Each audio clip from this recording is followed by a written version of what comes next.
A matsayi maɗa matashijo hammi hokkuma goɗɗum shawari hande ɗum gi'ai min no wartanayi en mafita enen matasan joni. A matsayi maɗa matashijo ta heɓi goɗɗum dama hande to wallahi ta fijir dama maɗa.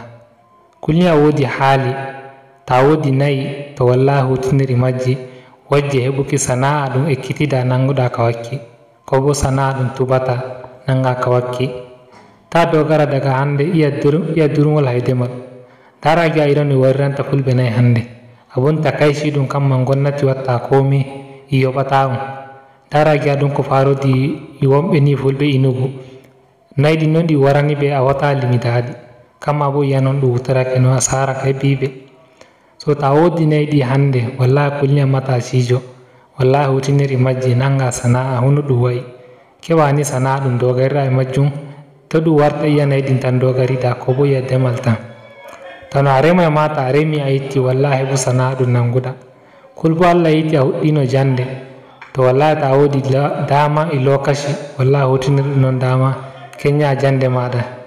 In keɓuɗa jande maɗa ɗo yeeso a yi'ai nde waɗanima ampani ko en sana'a ɗum ma watta kulni Allah yiɗi wodi ilimi to dow wallahi a yi'ai ɗum ɓuri wannuki yeeso. Shawari ɗum kokkami hande ɗum rayuwa ni no ɗum kasantori to en joɗa nonni kawai en ngala goɗɗum manufa a matsayi meɗen ɓe hankali anduɓe ha kamata wallahi tan fijirte dama men ɗum en kutiniri majju wajji ingantaki rayuwa meɗen. Joni enen goni mawɓe jango ko gaɗɗen fu hande kanjum wartata kanjum gi'eten jango. Kul gaɗɗen ko wodi hande to jango en gi'ai sakamakoje mum. Kulbo kucirɗe rayuwa ɗum hande kawai iya jin daɗi meɗen kawai joni iya nanen belɗum tan to jango fa en gi'ata ko wodi.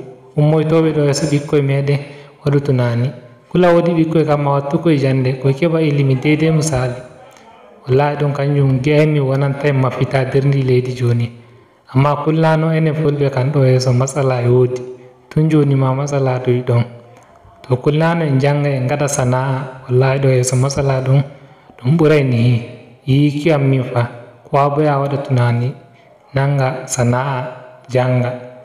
Allah etta leñol meɗen Allah waddana en cigaba nder leñol meɗen fulɓe sannan ɗin kasafiji ɗi waɗanta en enen goduɓe gonga en andi sare bandiraɓe me gada enen goduɓe gonga Allah karo en karanno en jawdi meɗen enen fulɓe.